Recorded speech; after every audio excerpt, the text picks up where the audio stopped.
Hello दोस्तों, स्वागत है आपका 2020 क्लासेस में। मैं हूं प्रियम। मैं आज आपको क्लास 10 मैथ चैप्टर 1 वास्तविक संख्याएं आज आपको पढ़ाने वाला हूं। तो चलिए वीडियो स्टार्ट करते हैं कि वास्तविक संख्याएं क्या हैं। इस चैप्टर में हम पढ़ेंगे वास्तविक संख्याओं के बारे में। हम इसके पहले भी कक्षाओं में इसके बारे में पढ़ चुके हैं। इस चैप्टर में भी इसके आगे के बारे में, जैसे यूक्लिड विभाजन एल्गोरिदम, ये सब इन चीज़ों के बारे में पढ़ेंगे। तो चलिए देखते हैं वास्तविक संख्या क्या होती है। इनको जानने से पहले हमको कुछ चीज़ें और जानने की आवश्यकता है। जैसे हम पहले भी जान चुके हैं नेचुरल नंबर क्या होते हैं, यानी कि प्राकृतिक संख्याएं, होल नंबर क्या होते हैं, पूर्ण संख्याएं, और इंटीजर यानी कि पूर्णांक क्या होते हैं। ऐसे कई सारी चीज़ें हैं जो हमें जाननी जरूरी है इस चैप्टर के लिए। तो सबसे पहले हम वो जानेंगे। तो चलिए देखते हैं वो क्या क्या चीज़ें हैं। तो आपको वास्तविक संख्याएं जानने से पहले कुछ चीज़ें जानने की ज़रूरत है। जैसे प्राकृतिक संख्याएं क्या होती हैं, पूर्ण संख्याएं क्या होती हैं, ऐसे जैसे इंटीजर क्या होते हैं, और कई सारे चीज़ें। तो पहले ये दोनों देखते हैं कि प्राकृतिक संख्या क्या होती हैं और पूर्ण संख्या क्या होती हैं। प्राकृतिक संख्याओं को इंग्लिश में नेचुरल नंबर कहते हैं, पूर्ण संख्याओं को इंग्लिश में होल नंबर्स कहते हैं। तो चलिए देखिए प्राकृतिक संख्या क्या होती हैं। गिनती में उपयोग की जाने वाली सभी संख्याएं प्राकृतिक संख्याएं कहलाती हैं। यानी कि हम अपने ज़िंदगी में जो भी चीज़ों को गिनती करते हैं, जैसे मेज पर 4 पेन रखी हुई हैं, वहाँ पर 4 साइकिल खड़ी हुई हैं। जैसे पूछा जाए कि आपकी उम्र क्या है, तो आप क्या बताते हैं, 15 साल, 16 साल। तो ये सब क्या है, 15, 16, 4, 3, ये सब क्या गिनती करके बता रहे हैं। तो गिनती में उपयोग की जाने वाली सभी संख्याएं, जितनी भी गिनती की जाने वाली संख्याएं हैं, उन्हें प्राकृतिक संख्या कहते हैं। देखो उदाहरण देखो, 1, 2, 3, 4, 5, 6 डैश डैश डैश, मतलब कि जितने भी हम संख्या गिनती करते हैं, 1, 2, 3, ये सब क्या है, प्राकृतिक संख्याओं में आते हैं। तो अब देखिए पूर्ण संख्या क्या होती है, यानी कि होल नंबर्स। प्राकृतिक संख्याएं में शून्य को मिलाने पर जो संख्याएं प्राप्त होती हैं उन्हें पूर्ण संख्याएं कहते हैं। यानी कि जो ये प्राकृतिक संख्या होती है ये 1 से स्टार्ट होती है। हम गिनती 0 से शुरू कर नहीं सकते हैं। हमको पहले एक आदमी, ये तो नहीं कहते 0 आदमी है, कोई 0 आदमी नहीं होता। तो प्राकृतिक संख्या हमेशा 1 से स्टार्ट होता है। लेकिन होल नंबर बस वही उसी का पार्ट है कि प्राकृतिक संख्या में शून्य को मिलाने पर, यानी कि जब प्राकृतिक संख्या में अगर हम शून्य को भी ऐड कर लेते हैं तो उसे ही क्या कहते हैं, पूर्ण संख्याएं कहते हैं। यानी कि कोई प्राकृतिक संख्या है, अगर उसमें हम शून्य को भी ऐड कर लें तो ये क्या हो जाएगा, पूर्ण संख्याएं कहलाएंगे। तो अब देखते हैं पूर्णांक संख्याएं और परिमेय संख्याएं क्या होती हैं। पूर्णांक संख्याओं को इंग्लिश में इंटीजर नंबर कहते हैं और परिमेय संख्याओं को रेशनल नंबर कहते हैं। तो सबसे पहले पूर्णांक संख्या देखिए। प्राकृतिक संख्याओं में शून्य एवं ऋणात्मक संख्याओं को मिलाने पर जो संख्या प्राप्त होती है उन्हें ही पूर्णांक संख्याएं कहते हैं। यानी कि जो प्राकृतिक संख्या और शून्य और ऋणात्मक संख्याओं को, यानी कि प्राकृतिक संख्या, शून्य और ऋणात्मक संख्याओं को अगर हम तीनों को एक साथ मिला देते हैं तो उसे ही क्या कहते हैं, पूर्णांक संख्या। यानी कि एक संख्याओं का ऐसा ग्रुप जिसमें प्लस वाली संख्याएं भी आए, माइनस वाली संख्याएं भी आए और जीरो भी आए, तो उसे क्या कहेंगे, पूर्णांक संख्या कहेंगे। कोई नंबर है यानी कि प्लस में भी है, मतलब कोई ग्रुप बनाया गया यानी कि पूर्णांक संख्या, यानी कि एक ऐसा ग्रुप है इसमें प्लस वाली संख्या भी आती है यानी कि प्राकृतिक संख्या आती है, और ऋणात्मक प्राकृतिक यानी कि जो माइनस वाली जो प्राकृतिक होती हैं वो भी आती हैं, और जीरो। अगर इनको हम एक ग्रुप में रख देते हैं उन्हें क्या कहते हैं, रैशनल, मतलब कि पूर्णांक संख्याएं कहते हैं। ये माइनस इन्फिनिटी से लेकर प्लस इन्फिनिटी तक होता है। तो अब देखिए परिमेय संख्याएं क्या होती हैं। पूर्णांक संख्या हो गया परिमेय संख्या। परिमेय संख्या को इंग्लिश में रेशनल नंबर्स कहते हैं, रेशनल नंबर परिमेय संख्या को। तो देखते हैं क्या है, ऐसी सभी संख्याएं जिन्हें p बाई क्यू के रूप में लिखा जा सकता है, यानी कि ऐसी संख्याएं जिन्हें p बाई क्यू के रूप में लिखा जा सकता है उन्हें परिमेय संख्याएं कहते हैं। जहां पर p और q पूर्णांक है तथा q is equal not zero. यानी कि ये कहना चाहता है ये डिफिनेशन, यानी कि ऐसी संख्याएं जिनको हम बटे में लिख सकें। p बाई क्यू को क्या मतलब है, बटे में, ये बाई लगा है यानी कि बटे में। ऐसी संख्याएं जिनको हम बटे में लिख सकते हैं उन्हें ही क्या कहते हैं, परिमेय संख्या कहते हैं। वहां पर जो p और q होंगे वो क्या होंगे, पूर्णांक होंगे। इससे पहले हम आपको मतलब ये देखिए यहाँ पर पूर्णांक है, जो p और q क्या है वो प्लस में भी हो सकते हैं, माइनस में भी हो सकते हैं, जीरो भी हो सकता है। लेकिन यहाँ पर q जीरो नहीं हो सकता, p जीरो हो सकता है, q जीरो नहीं हो सकता। अगर कोई चीज बताइए बटे में लिखा हुआ है, जैसे 7/5 लिखा हुआ है, अगर इसको हम 7/0 कर दें तो ये क्या है, अनडिफाइन। अगर किसी संख्या को अगर हम जीरो से भाग देते हैं तो उस क्या आता है, अनडिफाइन आता है। इसको अभी खोजा नहीं गया है।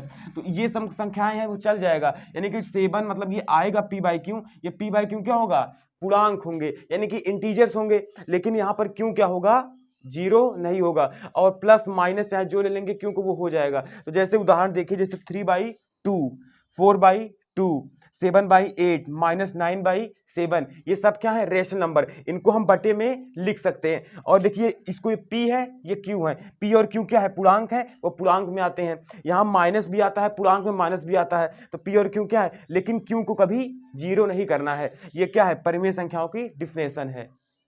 देखते हैं अब अपरिमेय संख्याएं क्या होती हैं, जिसे इंग्लिश में इर्रेशनल नंबर कहते हैं। अपरिमेय संख्याएं वैसी वास्तविक संख्याएं जिसे p/q के रूप में नहीं लिखा जा सके, उसे अपरिमेय संख्याएं कहते हैं। यानी कि ये परिमेय संख्याएं का ही उल्टा है। जो परिमेय संख्या होती हैं, ऐसी संख्याएं जिन्हें p/q के रूप में लिखा जा सके, जहां पर p और q पूर्णांक हैं और q = 0 है, उसे परिमेय संख्या कहते हैं। लेकिन अपरिमेय संख्या को क्या कहते हैं, यानी कि इर्रेशनल नंबर को वैसी संख्याएं जिसे p/q के रूप में नहीं लिखा जा सके, उसे अपरिमेय संख्या कहते हैं। यानी कि इसे बटे में ना लिखा जा सके, तो इसे क्या कहलाएंगे, अपरिमेय संख्याएं। जैसे ये देखो उदाहरण, पाई।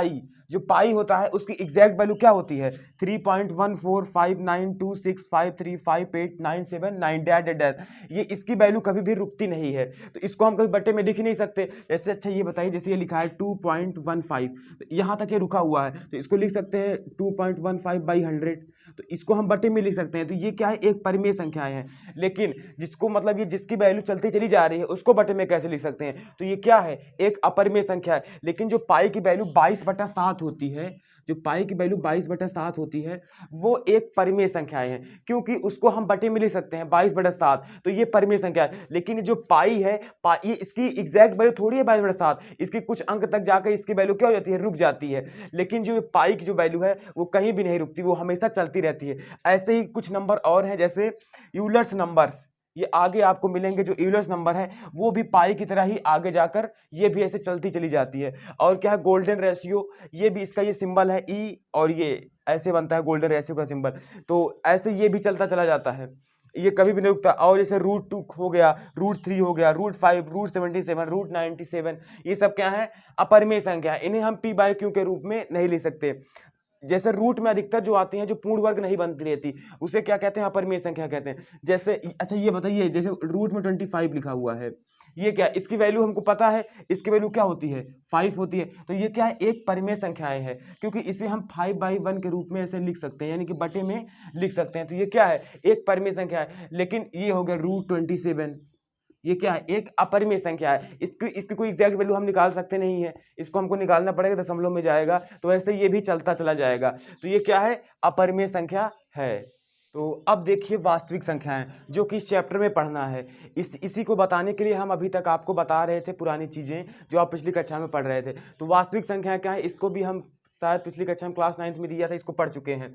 वास्तविक संख्याएं, रियल नंबर्स, पूर्ण, प्राकृतिक, पूर्णांक, परिमेय तथा अपरिमेय संख्याओं के समूह को वास्तविक संख्या कहते हैं। यानी कि जितनी भी संख्याएं अभी तक हमने पढ़ी, अगर उनका हम एक समूह बना लें, यानी कि उसमें पूर्ण संख्याएं भी आ जाएं, प्राकृतिक संख्याएं भी आ जाएं, पूर्णांक भी आ जाए, परिमेय भी तथा अपरिमेय संख्याएं, अगर उनका हम एक समूह बना देते हैं, उसे क्या कहा जाता है, वास्तविक संख्या कहा जाता है। जैसे उदाहरण, जीरो क्या होता है, एक होल नंबर होता है। 1, 2 ये एक परिमेय संख्या है, ये एक अपरिमेय संख्या है। अगर इन सब का हम एक समूह बना दें तो उसे क्या कहा जाता है, वास्तविक संख्याएं कहा जाता है। इस चैप्टर में हम वास्तविक संख्याओं के और चीज़ों के बारे में पढ़ेंगे, जैसे यूक्लिड विभाजन प्रमेयिका, यूक्लिड विभाजन एल्गोरिदम, इन सब चीज़ों के, और HCF LCM निकालना कैसे, शांत अशांत, ये सब चीज़ों के बारे में पढ़ेंगे। तो चलिए आगे देखते हैं हम। तो अभी तक हम जान रहे थे कि वास्तविक संख्याएं क्या होती हैं, और कुछ पुरानी चीज़ों को भी रिवाइज कर रहे थे। लेकिन इस चैप्टर में हमें क्या क्या पढ़ना है, अब वो देखते हैं। जैसे इस अध्याय में हमको पढ़ना है यूक्लिड विभाजन प्रमेयिका तथा एल्गोरिदम, संख्याओं का HCF और LCM निकालना, और परिमेय व अपरिमेय संख्याओं का पुनर्भ्रमण एवं परिमेय संख्याओं का दशमलव प्रसार, इन सब चीज़ों को इस चैप्टर में पढ़ना। अभी तक हम पुराने चीज़ों को क्या कर रहे थे, रिवाइज कर रहे थे कि नेचुरल नंबर क्या होते हैं, होल नंबर्स क्या होते हैं, और वास्तविक संख्याओं के बारे में भी जान रहे थे कि ये क्या होता है। अब इस अध्याय में इसके आगे के बारे में कुछ दिया गया है, जैसे यूक्लिड विभाजन प्रमेयिका क्या है या तो और उसका एल्गोरिदम क्या है, संख्याओं का एचसीएफ और एलसीएम निकालना क्या है, परिमेय व अपरिमेय संख्याओं का पुनर्भ्रमण एवं परिमेय संख्याओं का दशमलव प्रसार। तो अब हम लोग देखेंगे इस वीडियो में आपको यूक्लिड विभाजन प्रमेयिका तथा एल्गोरिदम मिलेगा और आगे की वीडियो में आपको ये दोनों चीजें मिलेंगी। तो चलिए देखते हैं कि यूक्लिड विभाजन प्रमेयिका तथा एल्गोरिदम क्या है। दोस्तों आज हम इस वीडियो में यूक्लिड विभाजन प्रमेयिका एवं एल्गोरिदम की बात करेंगे। अगली वीडियो में हम एचसीएफ एलसीएम निकालना और उसके अगले वीडियो में हम परिमेय संख्याओं को सिद्ध करना और शांत अशांत ये सब चीज़ों के बारे में बात करेंगे। तो इस वीडियो में हम क्या बात करेंगे, यूक्लिड विभाजन प्रमेयिका एवं एल्गोरिदम क्या है, जो आपका क्लास 10 चैप्टर 1 का फर्स्ट टॉपिक जो है यूक्लिड विभाजन प्रमेयिका एवं एल्गोरिदम।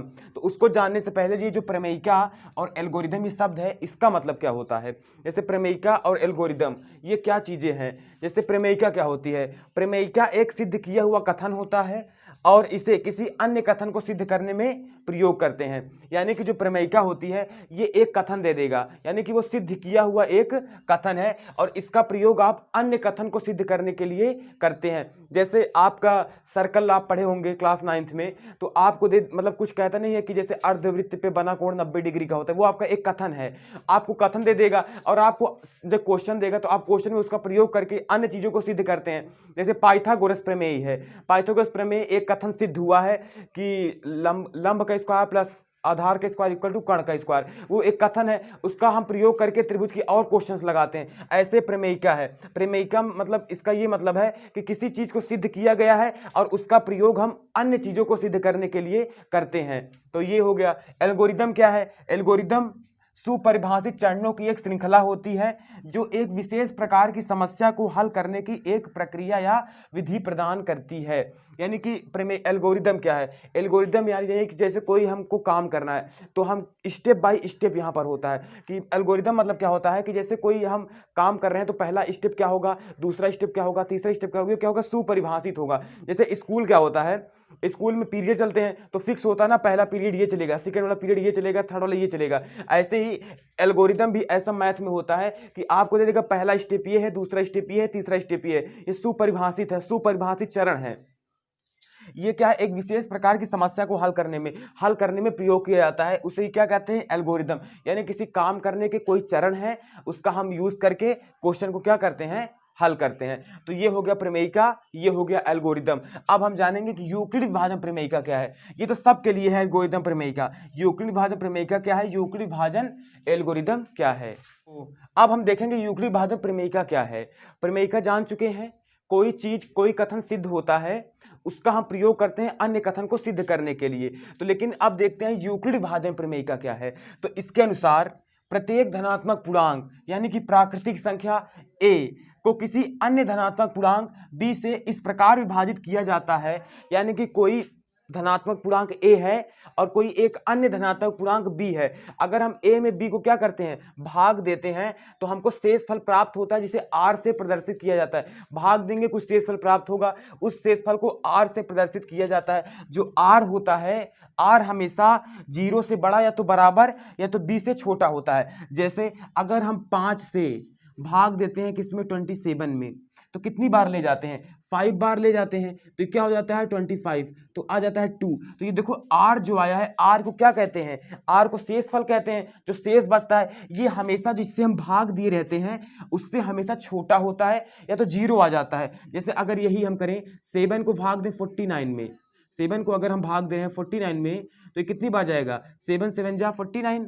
तो क्या होता है 0। देखो 0 भी आ सकता है लेकिन इससे हमेशा क्या होगा, ये कम ही होगा। जैसे देखो अगर इसको हम 4 बार ले गए, 4 बार ले गए तो 5 4 जा 20 हो जाएगा ये, और बचे कितना 7, ये इससे ज्यादा हो गया। तो इतना हम ले ही नहीं जाते क्योंकि अभी इसमें एक और बार चला जाएगा। तो अगर हम किसी संख्या में किसी को भाग दे रहे हैं तो जो r की वैल्यू आती है वो 0 या तो 0 से बड़ी, और जिससे हम भाग देते रहते हैं उससे हमेशा क्या आती है, छोटी। वही चीज यहाँ पे लिखा हुआ है, रिमाइंडर होता है जो r प्राप्त होता है, वहां पर जो r की वैल्यू है वो 0 से बड़ी या तो बराबर होती है और b से हमेशा छोटी। b यानी कि जिससे हम भाग दे रहे हैं, रिमाइंडर यानी कि जो नीचे बचता है। जैसे 5 बार ले गए थे यहाँ पर तो क्या आया था 5, तो ये क्या यहाँ बचेगा 2, इससे हमेशा ये छोटा रहेगा, यानी कि b से हमेशा छोटा रहेगा। b 5 है, इसे b यानी कि अन्य जिससे भाग दे रहे हैं वो b है, जिसमें भाग दिया जा रहा है वो a है। देखो अन्य है, एक a है और एक b है, और रिमाइंडर हमारा क्या आ रहा है 2 आ रहा है। और ये जो रिमाइंडर होता है ये हमेशा जिससे भाग देते रहते हैं उससे छोटा होता है, और 0 या तो 0 से बड़ा होता है। जैसे इसमें 5 है तो इसका रिमाइंडर क्या क्या आ सकता है, इसका रिमाइंडर आ सकता है 0 आ सकता है, 1 आ सकता है, 2 आ सकता है, 3 आ सकता है, 4 आ सकता है, लेकिन 5 कभी भी नहीं आ सकता। यानी कि 0 से लेकर 4 तक इसमें सब आ सकता है, यानी कि 5 से छोटा होना चाहिए रिमाइंडर, और क्या होना चाहिए 0 1 2 3 4, इसमें से कुछ भी हो सकता है। तो यही चीज यहाँ पे लिखा हुआ है, जो रिमाइंडर होता है वो हमेशा 0 या तो 0 से बड़ा होता है और b से छोटा होता है। उससे आगे यहाँ a को भाज्य कहा गया है, जो a है उसको भाज्य कहा गया, यानी कि जो बीच वाला होता है इसी को क्या कहते हैं, इसको a कहते हैं, इसको b कहते हैं, इसको q कहते हैं, ये क्या है r है। समझ रहे हैं? तो यानी कि जो a है इसको भाज्य कहते हैं, यानी कि डिविडिएंट, b को भाजक, q को भागफल यानी कोसेंट, तथा r को शेषफल कहा जाता है। देखो यहां पर जैसे ये लिखा हुआ है, क्या कहा जाता है, 5 से डिवाइड कर रहे हैं किसमें, जैसे मान लो 37 में डिवाइड कर रहे हैं तो 5 7 या 35 हो जाएगा, उसके बाद बचेगा 2। तो ये 5 जो है इसको हम किससे डिनोट करते हैं, b से, ये वाला q, ये है r, और ये क्या है a।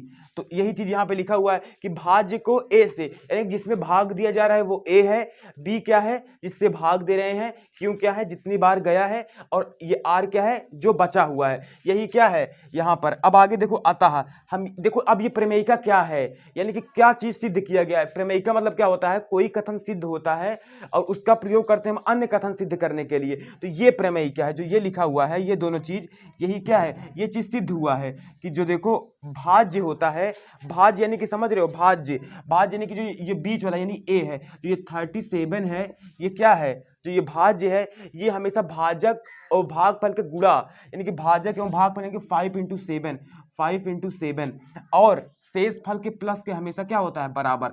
और ये देखोगे हमेशा बराबर भी होगा, यानी कि 37 क्या होगा, 7 5 35 प्लस 2 यानी कि 37। यही ये प्रमेय है, ये सिद्ध है, इसका प्रयोग करते हैं हम क्या करते हैं अन्य चीजों को सिद्ध करने के लिए। तो आपका ये प्रमेय क्या है, भाज्य बराबर भाजक गुणे भागफल प्लस शेषफल, या तो इसको कह सकते हैं a is equal to B Q plus R, क्योंकि भाज्य को a कहते हैं, भाजक को b कहते हैं, भागफल को q कहते हैं और शेषफल को r कहते हैं। और r हमेशा 0 से बड़ा या तो बराबर और b से हमेशा छोटा होता है। तो यही है क्या, यूक्लिड भाजन प्रमेयिका। तो यूक्लिड भाजन प्रमेयिका हम लोग देख लिए। अब देखते हैं यूक्लिड भाजन एल्गोरिदम क्या है। एल्गोरिदम जानते हैं, एल्गोरिदम स्टेप होता है, यानी कि कोई भी चीज को सॉल्व करने का जो क्या होता है स्टेप होता है, उसी को क्या कहते हैं एल्गोरिदम। तो अब यूक्लिड भाजन एल्गोरिदम क्या है, यह यूक्लिड भाजन प्रमेयिका पर आधारित है, यानी कि जो हम पढ़े अभी यूक्लिड भाजन प्रमेयिका उसी पर यह आधारित है, तथा दिए गए दो धनात्मक पूर्णांक का महत्तम समापवर्तक यानी कि HCF ज्ञात करने की एक विधि है। यानी कि एल्गोरिदम किसी चीज को काम करने की विधि को बताने के लिए प्रयोग किया जाता है। तो ये क्या है, ये यूक्लिड भाजन की प्रमेय मतलब एल्गोरिदम है, ये HCF निकालने की विधि है, यानी कि महत्तम समापवर्तक। अब HCF होता क्या है, HCF जैसे हमारे पास कई सारे नंबर हैं, तो जो सबसे बड़ी संख्या सब नंबरों में जो कॉमन होती है उसी को HCF कहते हैं। जैसे हमारे पास क्या है 5 10 और जैसे 15 है, तो इसमें ऐसा कौन सा सबसे बड़ा नंबर है जो तीनों में आता है।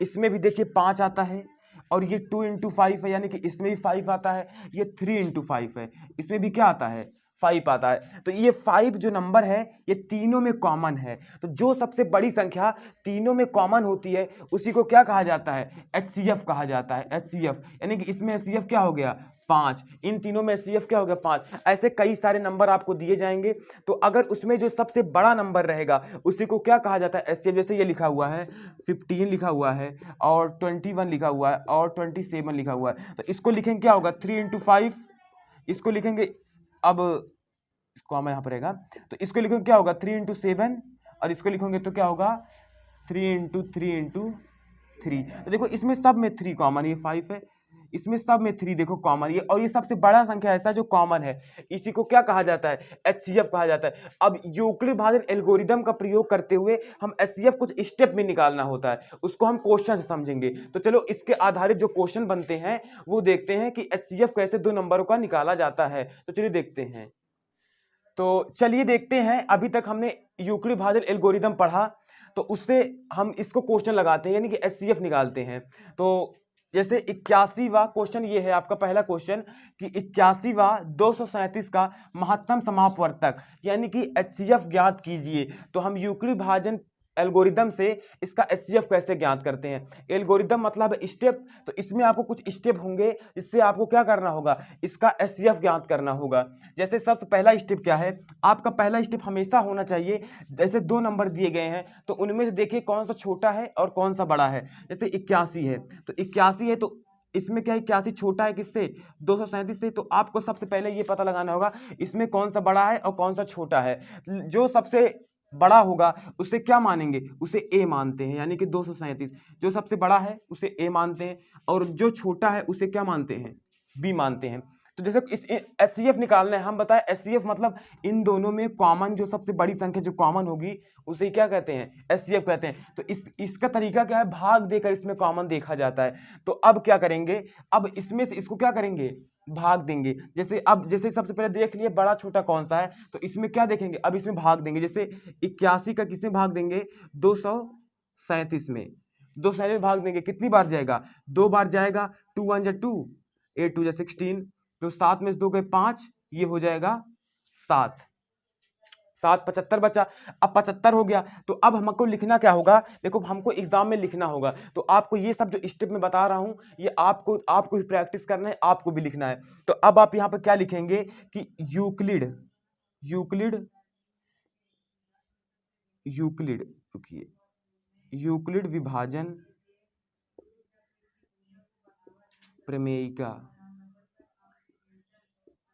प्रमेयिका से, यूक्लिड विभाजन प्रमेयिका से आप इसको लिख कैसे सकते हैं। यूक्लिड विभाजन प्रमेयिका क्या है, भाज्य बराबर भाजक गुणे भाग पर प्लस शेषफल। तो इसमें भाज्य क्या है, 237 बराबर भाजक 81 इंटू 2 प्लस 75।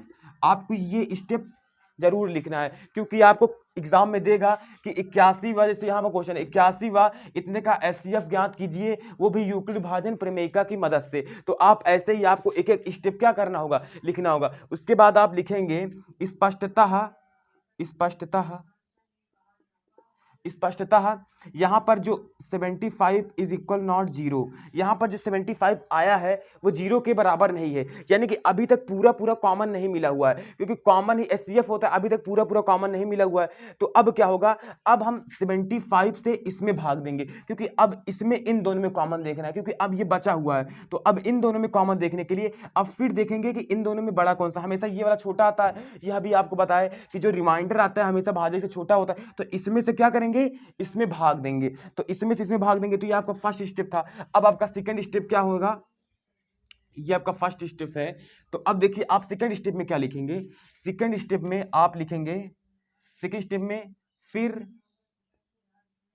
आप क्या करेंगे, 75 को 81 में क्या करेंगे, डिवाइड करेंगे। अब इन दोनों में कॉमन देखना है, तो आप 1 बार ले जाएंगे, तो ये हो जाएगा 75। तो आपका बचा कितना, 6। अभी भी पूरा कॉमन नहीं मिला है, तो आप यूक्लिड विभाजन प्रमेयिका की मदद से आप क्या लिख सकते हैं, 75 यानी कि 81 इक्वल टू 75 इंटू 1 प्लस 6। अभी भी देखिए 6 0 के बराबर नहीं है। ये देखो, ये मतलब स्टेप तब तक चलता रहता है जब तक आपका रिमाइंडर 0 नहीं हो जाता। जहां पर आपका ये रिमाइंडर यानी कि जो शेषफल वो 0 हो जाएगा, ये स्टेप खत्म हो जाएंगे, क्योंकि आपका ये पूरा कॉमन मिल जाएगा। कॉमन मिलने का क्या मतलब है, उसको पूरा काट दे। जब तक नहीं कॉमन मिलेगा तब तक आप ये करते चले जाएंगे। जहां पर भी आपको कॉमन मिल गया, यानी कि यहाँ वाला जो होगा वही क्या होगा, हमारा HCF। जैसे 6 बचा है, तो आप फिर से स्टेप नंबर यहाँ पर क्या लिखेंगे, थर्ड। स्टेप नंबर 2 था, तो अब आपका 6 नया हो गया आपका B, तो 6 से अब 7 में भाग देंगे, मतलब 75 में आप भाग देंगे, तो आपका कितनी बार जाएगा, 6 1 जा 6, आपका 1 बचा, यहाँ पर आ गया 5, 6 2 जा 12, तो यानी कि आपका बचा 3। तो 3 अब फिर से देखो पूरा बार नहीं गया है, तो आप यहाँ पर इसकी क्या लिख सकते हैं कि 75 इक्वल टू 6 इंटू 12 प्लस 3, आप ये लिख सकते हैं। आपको ये हर एक स्टेप क्या करना है, आपको हर एक क्वेश्चन में करना है। स्टेप नंबर 1, देखो हर एक क्वेश्चन में जरूरी नहीं है कि आपके 3 स्टेप जाएं, 4 स्टेप जाएं। हर एक क्वेश्चन में आपको अलग अलग स्टेप हो सकते हैं। आपका 2 स्टेप में भी पूरा पूरा कर सकता है, 3 स्टेप में पूरा पूरा कर सकता है, 4 में भी, 5 में, 7 में, 10 में। तो आपका जब तक ये 0 नहीं हो जाता, 3 देखो यहाँ पर भी क्या है, 0 नहीं है, ये जब तक 0 नहीं हो जाता तब तक आपको ये स्टेप फॉलो करना है। तो अब आपका चौथा स्टेप क्या होगा, चौथा स्टेप क्या होगा, आप 3 से आप 6 में भाग देंगे, यानी कि 3 से आप भाग देंगे इसमें 6 में, ये कितनी बार जाएगा, 2 बार, और ये पूरा पूरा कट जाएगा, यानी कि आपका 0 आ जाएगा। तो यहाँ पर जहां पर ये जिससे आप भाग रहे हैं, लेकिन यही कॉमन है तभी इसको पूरा काट दिया, तो ये 3 क्या हो जाएगा आपका HCF हो जाएगा। तो अतः इसको लिख देना यहाँ पर कि 6 इक्वल टू 3 इंटू 2 प्लस 0। तो अब लिख देना अतः 81 व 237 का HCF इज इक्वल टू 3। ये हो जाएगा आपका आंसर इस क्वेश्चन का। ऐसे ही आपको क्वेश्चन करना है। स्टेप नंबर 1 आपका क्या होना चाहिए, आप चेक करेंगे इन दोनों में सबसे बड़ा कौन सा है, तो जो सबसे छोटा होगा उसको बी मानेंगे, जो बड़ा होगा दो साइड में उसमें कॉमन देखना है, तो उसमें इसको भाग देंगे। उसके बाद उसको यूक्लिड भाजन प्रमेयिका से भी लिख देंगे कि इसने बराबर इतना होता है। उसके बाद जब तक आपका रिमाइंडर 0 हो जाए तब तक आपका ये स्टेप चलता रहता है। ये आपका एल्गोरिदम ये है कि आप छोटे से बड़े में भाग देंगे, जितनी बार भी जाएगा जितना शेष बचेगा, फिर वो अगला स्टेप में वो आपका नया बी बन जाएगा, जिससे मतलब भाजक, आप भाज में भाग देंगे जो जिससे भाग दिए थे पहले। ऐसे ही स्टेप चलता चला जाएगा जब तक आपका रिमाइंडर क्या नहीं हो जाता, 0 नहीं हो जाता। देखिए क्वेश्चन नंबर 2 है, जैसे दिया है आपको 125 व 755 का महत्तम समापवर्तक यानी कि HCF ज्ञात कीजिए। ये भी वैसे ही क्वेश्चन है, आपको 2 नंबर दिया गया है, उसका HCF पूछा है ज्ञात करने के लिए। तो आप फिर से वही करेंगे। आपका पहला स्टेप हमेशा क्या होना चाहिए, ऐसे क्वेश्चन में आपका पहला स्टेप हमेशा क्या होना चाहिए, आप क्या करेंगे, इनमें चेक करेंगे इनमें से बड़ा कौन सा है और छोटा कौन सा है। तो इसमें आपका 125 जो है वो छोटा है किससे, 755 से। तो आप हमेशा छोटे वालों को क्या मान लेंगे, बी मान लेंगे, और बड़े वाले को क्या मान लेंगे, ए मान लेंगे, क्योंकि बड़े वाले में ही छोटे वाले से भाग देके कॉमन चेक करते हैं। तो उसके बाद आपका क्या होना चाहिए स्टेप, आप क्या करेंगे 125 से उसमें 755 में क्या करेंगे, डिवाइड कर देंगे, डिवाइड कर देंगे। देखो अब कितनी बार जाता है, अगर आप इसको 5 बार ले जाते हैं तो देखो 6 बार ले गए तो 6 पंजे 30, 6 दूनी 12, 3 15, 6 ग्राम 6 1 7, देखो 6 बार ले जाओ, 6 5 जो 30, 0 हासिल लगे 3, यानी कि 3, 6 पंजे 30 की जो हासिल लगे 3, 3 6 दूनी 12, 3 15 हासिल लगे 1, 6 का नाम 6 1 7, यानी कि 750 आ गया। तो देखो घटाने पे क्या आ गया आपका 5। तो देखो पूरा पूरा कॉमन नहीं हुआ है। तो अब आपको देखो इसको क्या लिख सकते हैं, यूक्लिड भाजन प्रमेयिका से, यूक्लिड विभाजन प्रमेयिका से आप इसे क्या लिख सकते हैं, लिख सकते हैं 755 इक्वल टू 125 इंटू 6 प्लस 5। ये आपका क्या हो जाएगा, ये आपका हो जाएगा इसका यूक्लिड भाजन प्रमेयिका से आप इसको लिख देंगे। उसके बाद यहाँ पर ये आ रहा है 5 इज इक्वल नॉट 0, ये 0 के बराबर नहीं है, यहाँ पर ये 0 आना चाहिए तभी आपका ये स्टेप। कभी कभी स्टेप फर्स्ट में ही आपका हो जाएगा, लेकिन एग्जाम में इतना सिंपल देगा नहीं, आपको 3-4 स्टेप ले जाना होगा। तो ये स्टेप फर्स्ट हो गया। अब स्टेप सेकंड आपका क्या होगा, स्टेप सेकंड में ये आपका नया बी बन जाएगा, ये आपका नया ए बन जाएगा, फिर आप 5 से इसमें भाग देंगे, ये पूरा पूरा कट जाएगा, तो ये 5 ही आपका क्या हो जाएगा, HCF हो जाएगा। तो चलिए देखते हैं फिर से स्टेप नंबर 2 क्या है। आपका 5 आया है और 125 आया, तो आप स्टेप नंबर 2 में क्या करेंगे, अब आपका ये 5 जो है नया बी है और 125 जो वहां पर था नया ए है, तो आप इसमें भाग देंगे। तो 5 2 जा 10, यहाँ पर 2 बचा, ये 5 आ गया, 5 5 जा 25, ये आ गया आपका 0, यानी कि ये देखिए सेकंड स्टेप में ही हो गया। तो ये 5 आपका क्या हो जाएगा, इसका इन दोनों का HCF हो जाएगा। इसको भी आप यूक्लिड भाजन प्रमेयिका दिखा दीजिए कि 125 इक्वल टू 25 इंटू 5 प्लस 0, ऐसे कर देंगे। तो अतः 125 और 755 HCF इक्वल टू 5, इसका HCF क्या होगा 5। तो इस तरह क्वेश्चन जैसे HCF और LCM का क्वेश्चन देगा तो सबसे पहले स्टेप मानेंगे। स्टेप में क्या होगा कि सबसे पहले देखेंगे इन दोनों में बड़ा कौन सा है, फिर उसमें से जो सबसे छोटा वाला उससे दूसरे में भाग देंगे, फिर उसका लिख देंगे कि यूक्लिड विभाजन एल्गोरिदम से ये ऐसे दिखता है। फिर उसके बाद क्या होगा, फिर सेकंड स्टेप में क्या होगा, जो जितना रिमाइंडर आएगा अब आपका वो नया भाजक है, और उसके बाद फिर ये जो बच्चा मतलब जिससे भाग दिए थे वो नया भाज्य बन जाएगा, फिर उसमें उसको भाग देंगे। ये तब तक ये प्रक्रिया चलती रहेगी जब तक का आपका रिमाइंडर क्या नहीं आ जाता, जीरो नहीं आ जाता। जहां पर आपका रिमाइंडर जीरो आ गया वहीं पर आपको जो आपका वो रहेगा भाजक, वही आपका क्या हो जाएगा HCF। देखो जहां पर जीरो आएगा तो ये जिससे तुम भाग दे रहे हो ये क्या हो जाएगा आपका HCF हो जाएगा। इसी तरह जैसे महत्तम समापवर्तक कैसे जो क्वेश्चन आते हैं इसी तरह किए जाते हैं। तो चलिए देखते हैं आपके इस टाइप के भी क्वेश्चन इस टॉपिक से बनते हैं। अभी हमने HCF निकालना देख लिया कि HCF कैसे निकालते हैं, उसके कुछ स्टेप होते हैं जिसको हर बार हमको फॉलो करना रहता है और सब क्वेश्चन में वही स्टेप लगते हैं, बस आपको उसका ध्यान रखना है तो आप उस टाइप के क्वेश्चन सॉल्व कर सकते हैं। अब देखिए इस टाइप के भी कुछ क्वेश्चन बनते हैं, जैसे दिया है आपका क्वेश्चन, दर्शाइए कि एक धनात्मक विषम पूर्णांक 4q+1 या 4q+3 के रूप में होता है जहां q एक पूर्णांक है। यानी कि ये आपके एक धनात्मक पूर्णांक है, मान लीजिए वो उसके जो विषम पूर्णांक है वो 4q+1 या 4q+3 के रूप में होते हैं। जैसे मान लीजिए कोई धनात्मक पूर्णांक a है तो वो किस किस रूप में हो सकता है, वो 4q+1 या तो 4q+3 के रूप में होता है। बस ये हमको सिद्ध करना है कि जो विषम पूर्णांक है यानी कि a निकालना है। तो देखिए हमको पता है a = PQ+R यही होता है ना, BQ+R BQ+R। तो यहाँ पर b बराबर आपका क्या हो गया 4 और r बराबर आपका क्या हो गया 1, तो यहाँ पर ये है। तो चलिए देखते हैं इस क्वेश्चन को सबसे पहले सॉल्व करने का तरीका क्या है। तो सबसे पहले हम क्या करेंगे, देखिए सबसे पहले इस क्वेश्चन में क्या करेंगे, तो दर्शाइए कि एक धनात्मक विषम पूर्णांक है 4q+1 या 4q+3 के रूप में का होता है जहां q एक पूर्णांक है। इस क्वेश्चन को देखो सॉल्व करना है। सबसे पहले क्या है कि मान लीजिए कि कोई a एक विषम पूर्णांक है, माना सबसे पहले क्वेश्चन कैसे हल करेंगे, माना a कोई विषम धनात्मक पूर्णांक है, मान लिया। यानी कि अब हमको a की वैल्यू निकालनी है, यानी कि इस रूप में होता है तो अब हमको दर्शाना है कि a बराबर ये दोनों होते हैं अगर a क्या है धनात्मक विषम पूर्णांक है। तो a धनात्मक विषम पूर्णांक है जिसे 4 से यानी कि 4, देखो हमेशा 4 से ही भाग दिया जा रहा है, यहाँ पर भी ये चेक कैसे करेंगे, जो सबसे पहले जैसे q है इसके बगल में 4 है, ऐसे m दे देगा, m के बगल कुछ है, यहाँ से बचा जाएगा पूर्णांक जिसे 4 से विभाजित करते हैं, मतलब एक विषम पूर्णांक है जिसे 4 से विभाजित करते हैं। जैसे अब यहाँ पर एक विषम पूर्णांक जिसे 4 से विभाजित करते हैं, तो ये बताना है दर्शाए कि एक धनात्मक विषम पूर्णांक इन रूप का होता है। आप ऐसे सबसे मान लेंगे कि a कोई विषम पूर्णांक है जिसे 4 से विभाजित करते हैं। उसके बाद आपका नेक्स्ट स्टेप क्या होना चाहिए, फिर लिखिए यूक्लिड विभाजन प्रमेयिका से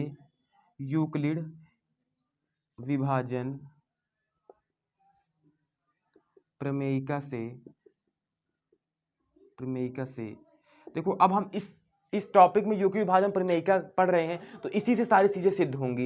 यानी कि यूक्लिड विभाजन प्रमेयिका से क्या होगा, यूक्लिड विभाजन प्रमेयिका क्या होती है, a = सबसे पहले लिखेंगे BQ+R, तो ये क्या हो जाएगा, फिर यहाँ पर क्या हो जाएगा a बराबर, इसके आगे a बराबर क्या हो जाएगा 4q+R, ये हो जाएगा।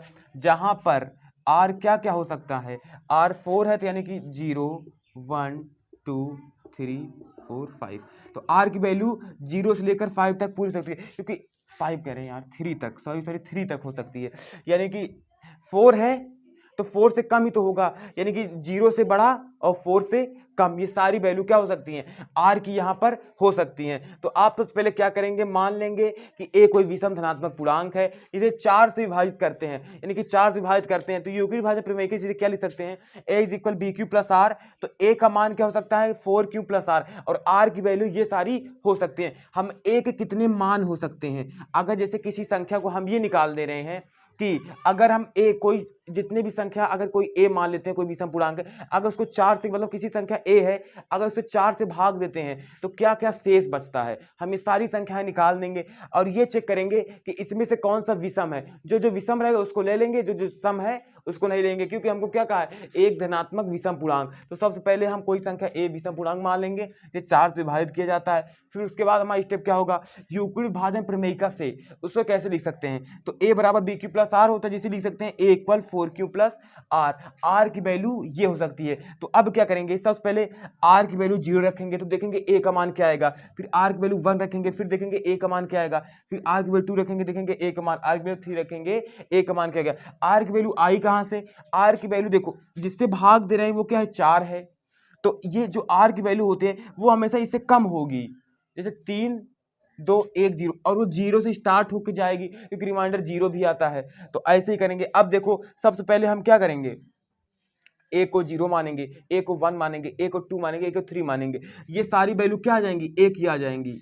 तो उसमें से देखेंगे कौन सा विषम धनात्मक पूर्णांक है, क्योंकि हमसे वही पूछा है। जैसे अगर a बराबर हम क्या रख देते हैं, a बराबर यहाँ पे 0 रख देते हैं, तो मतलब r बराबर, अगर r बराबर 0 रखते हैं तो a का मान हमारा क्या जाता है, 4q। अगर r का मान हम 1 रखते हैं तो a बराबर क्या जाता है, 4q प्लस 1। अगर r बराबर 2 रखते हैं और r बराबर 3 रखते हैं तो ये क्या जाता है, a बराबर 4q प्लस 2, और इसमें क्या जाता है, a बराबर 4q प्लस 3 आ जाता है। यही आ जाते हैं, लेकिन यहाँ पर ये देखिए ये सब चीज़ें आ जाती हैं, लेकिन ये देखिए यहाँ पर इतना सब कुछ हो गया। तो a के मान हमारे पास 4 वैल्यू a के आती हैं, 4 वैल्यू a के आते हैं। जब किसी भी संख्या में अगर 4 से भाग देंगे तो 4 कंडीशन बन सकती हैं, या तो एक भी शेष ना बचे, या तो 1 शेष बचे, या तो 2 शेष बचे, या तो 3 शेष बचे। अब ये कैसे पता लगाएं कि इसमें से विषम धनात्मक पूर्णांक है। देखो विषम पूछ रहा है यानी कि वो संख्या 2 से नहीं कटेगी। जैसे 4q है, ये देखो 2 से कट जाएगा, अगर इसे इसमें 2 कॉमन ले लें तो ये हो जाएगा 2q, तो ये देखो 2 से कट जाएगा, और ये वाला भी इसमें 2 कॉमन लेंगे, ये भी 2 से कट जाएगा। लेकिन ये दोनों जो संख्या हैं वो 2 से नहीं कटेंगी। देखो यहाँ पर कैसे लिखेंगे, लिखेंगे 4q और 4q प्लस 2, ये समपूर्णांक हैं, ये समपूर्णांक हैं, ये समपूर्णांक हैं। लेकिन लेकिन लेकिन हमें क्या निकालना है, लेकिन हमें विषम पूर्णांक, लेकिन हमें विषम पूर्णांक चाहिए। अतः अब जो बचा हुआ है, जैसे ये लिखा है 4q और 4q प्लस 2, ये समपूर्णांक है, लेकिन हमको विषम पूर्णांक चाहिए, तो ये क्या हो जाएगा, तो अब जो बचा हुआ यानी कि 4q प्लस 2 और 4q प्लस 3, अतः ये क्या हो जाएगा, अतः 4q प्लस 2 और 4q प्लस 3 ये क्या है, ये विषम पूर्णांक है, विषम पूर्णांक है, पूर्णांक है। यही हमको क्या करना है, सिद्ध करना था। तो सबसे पहले देखिए लिखा है, दर्शाइए कि एक धनात्मक विषम पूर्णांक 4q प्लस 1 या 4q प्लस 3 के रूप में होता है जहां q एक पूर्णांक है। तो सबसे पहले आप क्या करेंगे, मान लीजिए a कोई विषम धनात्मक पूर्णांक है जहां उसे हम 4 से विभाजित करते हैं, तो यूक्लिड भाजन प्रमेयिका से तो क्या हो जाएगा, a is equal B Q plus R. तो a, तो हमको देखो b की वैल्यू क्या थी, 4 थी, यानी कि 4 से भाग दे रहे थे। तो आप देखिए अब r की वैल्यू क्या क्या हो सकती है, वहां पर अगर किसी संख्या में अगर हम 4 से भाग दे रहे हैं तो r की क्या क्या वैल्यू आ सकती है, 0 1 2 3, ये सारी वैल्यू आ सकती हैं। तो हम a के सारे मान निकाल लेंगे, सम वाले भी विषम वाले भी। तो उसमें हमको सम वाला लेना है नहीं, लेकिन हमको विषम वाला लेना है, तो हम सारे मान निकाल लेंगे, जो उसमें विषम होगा उसको छांट लेंगे, और जो मतलब सम वाला ले लेंगे, जो विषम है मतलब जो विषम है उसको ले लेंगे, सम वाला हटा देंगे। तो यहाँ पे लिखे, उसके बाद अगर जैसे r के 4 मान थे यानी कि 0 1 2 3, अगर r को 0 रखते हैं तो a का मान 4q आ जाता है, r का मान 1 रखते हैं तो a का मान 4q प्लस 1 आ जाता है, r का मान 2 रखते हैं तो a का मान 4q प्लस 2, r का मान 3 रखते हैं तो a का मान 4q प्लस 3 आ जाता है। तो सबसे पहले ये देखिए, अब a के 4 मान आए हैं, इसमें से हमको कौन कौन से चाहिए, विषम धन पूर्णांक चाहिए। जैसे a बराबर 4q है, a बराबर 4q प्लस 1, a बराबर 4q प्लस 2, a बराबर 4q प्लस 3 है, इसमें से हमको क्या चाहिए, विषम धन पूर्णांक। लेकिन 4q और 4q प्लस 2 ये क्या है, सम पूर्णांक है, ये सम धन पूर्णांक है, इसलिए हमें विषम मतलब हमें विषम पूर्णांक चाहिए। लेकिन अतः अब जो बचे हुए हैं वो क्या होंगे, विषम धन पूर्णांक होंगे।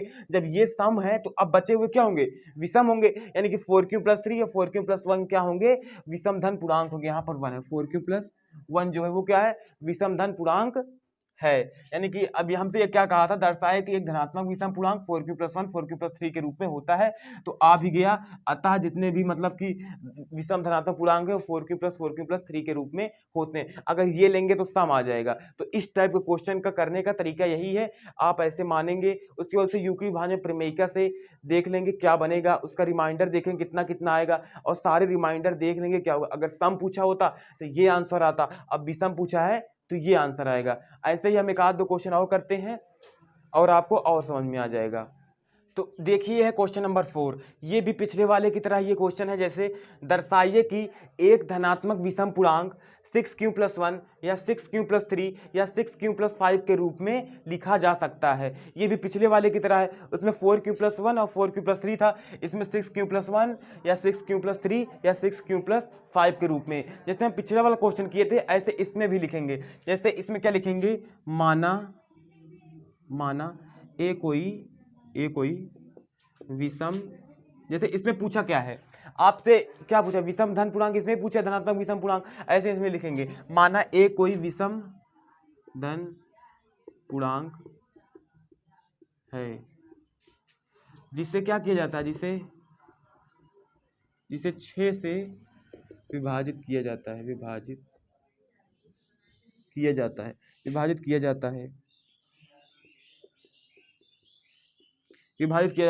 तो अब देखो विभाजित किया जा रहा है, तो यूक्लिड विभाजन प्रमेयिका से क्या हो जाएगा, यूक्लिड विभाजन प्रमेयिका से यूक्लिड विभाजन प्रमेयिका से आपको क्या मिलेगा। तो आपका पैसा पर प्रमेयिका होता क्या है, a=bq+r। तो आपका a बराबर क्या हो जाएगा, आपका a बराबर क्या हो जाएगा, 6q+r हो जाएगा, क्योंकि आप 6 से विभाजित कर रहे हैं। देखिए यहाँ पर भी 6 आया है, यहाँ पर भी 6 आया, यानी कि वो संख्या क्या है, आप उसे 6 से विभाजित कर रहे हैं। जहाँ पर शेष यहाँ 5 बच रहा है, यहाँ पे 3 बच रहा है, यहाँ पर 1 बच रहा है। तो आपका क्या आ जाएगा, यूक्लिड विभाजन प्रमेय a=bq+r, जैसे पिछले वाला क्वेश्चन किए थे a=6q+r। तो यहाँ पर r की वैल्यू क्या क्या आएगी, यहाँ पर आएगी 0 1 2 3 4 5। देखो 0 से लेकर 5 तक यहाँ पर क्या आएगी, r की वैल्यू आएगी, क्योंकि जिससे हम भाग देते रहते हैं वो 0 से मतलब 0 से स्टार्ट होता है उसका रिमाइंडर, और उससे हमेशा क्या होता है, छोटा होता है। तो ये सब r की वैल्यू है। अब वैसे अब r की वैल्यू रख के चेक कर लेंगे, a का मान क्या आएगा, 1 रख के चेक कर लेंगे क्या आएगा, 2 रख के, 3 रख के। अब इसमें जो सम है उसको नहीं लेना है, हमसे पूछा है धनात्मक विषम पूर्णांक, विषम वाले को ले लेना है। तो इसी टाइप का जैसे पिछला क्वेश्चन था ऐसे ये वाला भी क्वेश्चन करना है। जैसे अब क्या करेंगे, हम सबसे पहले a का मान क्या रखेंगे, 0 देखेंगे, मतलब r का मान 0 रखेंगे, देखें a का मान क्या आएगा। फिर ऐसे ही देखो, जैसे r का मान सबसे पहले क्या रखेंगे, 0, तो हमारा a क्या इतना आ जाएगा, a आ जाएगा 6q आ जाएगा। r का मान 1 रखेंगे, r का मान 2 रखेंगे, r का मान 3 रखेंगे, r का मान 4 रखेंगे, r का मान 5 रखेंगे, r का मान 6 रखेंगे। इतना हो गया। तो a रखने पे क्या आएगा, 6q+1, फिर यहाँ पर a बराबर क्या आएगा, 6q+2, यहाँ पर a बराबर क्या आएगा, 6q+3, और यहाँ पर क्या आएगा, a बराबर 6q+4, यहाँ पर आएगा a बराबर 6q+5, यह जाएगा a बराबर यहाँ पर 6q+6 भी होगा, 0 1 2 3 6 नहीं होगा, r बराबर 6 नहीं, यानी कि r का मान हमेशा 6 से क्या होना चाहिए, कम। ये ध्यान रखना है, गलती मत करना। देखो 6 क्या होगा, 6 नहीं होना चाहिए r का मान, 5 तक जाए, क्योंकि r का मान हमेशा 6 से छोटा होता है। तो चलिए देखिए ये हो गया। तो हमारे पास कितनी वैल्यूज आ गई, 6 वैल्यूज हैं, r का मान है, r का मान ये 6 वैल्यू हमारे पास है। यानी a बराबर अगर 0 रखेंगे तो a बराबर 6q आएगा, a बराबर 1 रखेंगे तो a बराबर 6q+1 आएगा। फिर अगर r बराबर 2 रखेंगे तो a का मान 6q+3, r का मान 3 रखेंगे तो a का मान 6q+3, अगर r का मान 4 रखेंगे तो a का मान 6q+4, ऐसे ही r का मान 5 रखेंगे तो r = 6q+5 हो जाएगा। तो अब इसमें से हम देख लेंगे कौन सा सम है कौन सा विषम है। देखो अगर सम है, सम धनात्मक पूर्णांक नहीं लेना है हमको, क्योंकि विषम लेना है। जैसे ये है, जैसे अब 6q 6q plus 2, 6q plus 4। अगर इसमें अगर हम 2 कॉमन ले लेते हैं तो ये हमारा सम बन जाएगा, तो इसको हमको नहीं लेना है। यानी कि जो अब बचा हुआ है ये क्या होगा, विषम धन पूर्णांक होगा। तो यानी कि हमको कौन कौन सा नहीं लेना है, यानी कि ये वाला नहीं लेना है। इस देखो हमको लेना कौन कौन सा, पहले इसको देख लेते हैं। जैसे ये है, ये है, ये है, ये क्या है, विषम धन पूर्णांक है, तो यही हमारा आंसर हो जाएगा। इसे यहाँ पे लिखोगे क्या, लिखोगे 6q और 6q प्लस 2 और 6q प्लस 4। ये क्या है, ये सम धनात्मक पूर्णांक हैं ये, लेकिन ये विषम धन पूर्णांक नहीं है, विषम धन पूर्णांक नहीं है। देखो ये धनात्मक विषम मतलब धनात्मक है, यानी कि सम धनात्मक पूर्णांक है, लेकिन विषम धन पूर्णांक नहीं है। लेकिन हमसे क्वेश्चन पूछा क्या है, धनात्मक विषम पूर्णांक, यानी कि ये सब विषम पूर्णांक नहीं है, यानी कि इनको क्या करेंगे, हमको नहीं लेना है। लेकिन अब बचा कौन सा, यानी कि अतः आप ऐसे लिखेंगे, अतः 6q प्लस 1 और 6q प्लस 2 मतलब 3 और 6q प्लस 5, ये क्या होंगे, ये विषम धन पूर्णांक हैं, विषम धन